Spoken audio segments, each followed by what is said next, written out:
حضرت موسیٰ علیہ السلام اللہ تعالیٰ سے بھگوان سے ملاقات کرنے کے لیے 40 راتوں کے لیے گئے.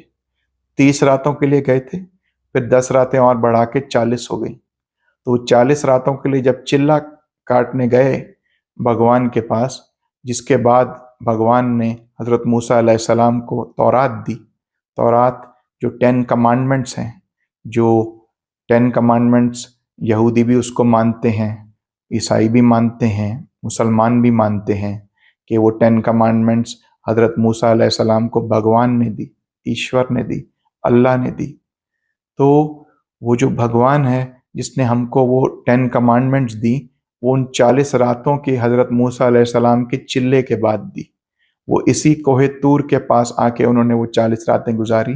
لیکن جب حضرت موسیٰ علیہ السلام ادھر بھگوان کی پوجا کر رہے تھے تو پیچھے سے جو ان کے ماننے والے تھے، جو یہودی تھے، آج کے دور میں یہودی کہہ لیں، اس ٹائم آپ کہہ لیں جو حضرت موسیٰ علیہ السلام کے پیروکار تھے، جو ان کی بات سنتے تھے، انہوں نے پیچھے سے ایک بچڑے کو اپنا معبود بنا لیا.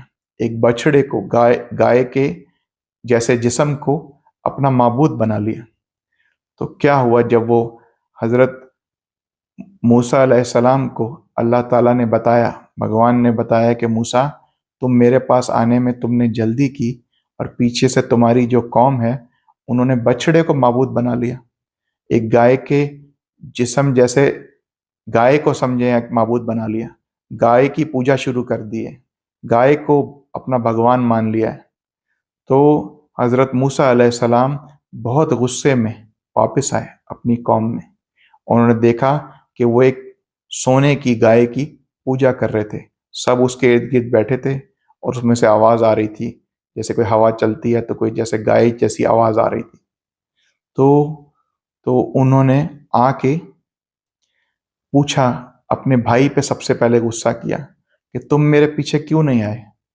تم نے مجھے کیوں نہیں بتایا کہ یہ لوگ گائے کو بھگوان مان کے بیٹھے ہیں اور یہ اصل بھگوان کو بھول گئے ہیں، یہ اللہ کو بھول گئے ہیں، بھگوان کو بھول گئے ہیں، ایشور کو بھول گئے ہیں، یہ گائے کو بھگوان بنا کے بیٹھے ہیں، تم میرے پیچھے کیوں نہیں آئے؟ تو حضرت ہارون علیہ السلام نے فرمایا کہ میں یہ نہیں چاہتا تھا کہ بنی اسرائیل جو حضرت یعقوب علیہ السلام کی اولاد ہے، جو حضرت ابراہیم علیہ السلام کی اولاد کی اولاد کی اولاد ہے، تو وہ اس میں تفرقہ پڑ جائے، اس میں لڑائی پڑ جائے، اس میں پھوٹ پڑ جائے. تو اس لیے میں نے آپ کے پیچھے نہیں آیا. تو انہوں نے کہا کہ ہم اس بچڑے کی، اس گائے کے پوجا کرتے رہیں گے جب تک کہ موسیٰ واپس نہیں آ جائے.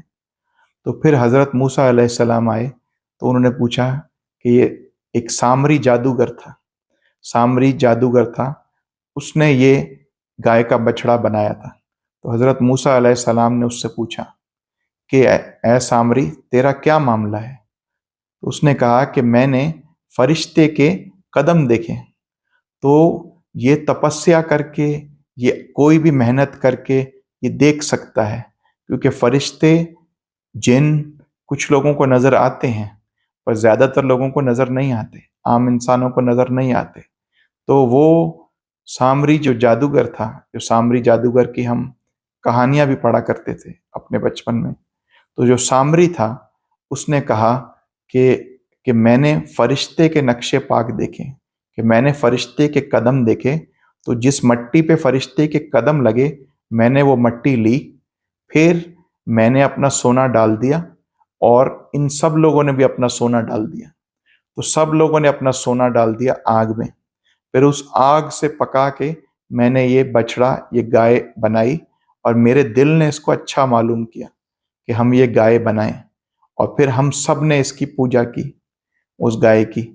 اور تو حضرت موسیٰ علیہ السلام نے سامری کو کہا کہ تیرے بس یہی سزا ہے کہ تو ساری عمر یہ کہتا رہے مجھے ہاتھ مت لگانا، کہ تو مجھے ہاتھ مت لگ کے کوئی بھی تمہارے پاس آنے لگے تو تم بولو مجھے ہاتھ مت لگانا، یہ تمہاری سزا ہے.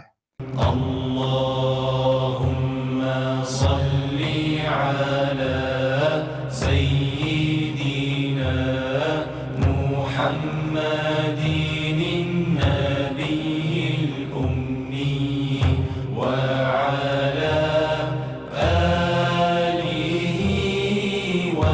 وصحبه وسلم.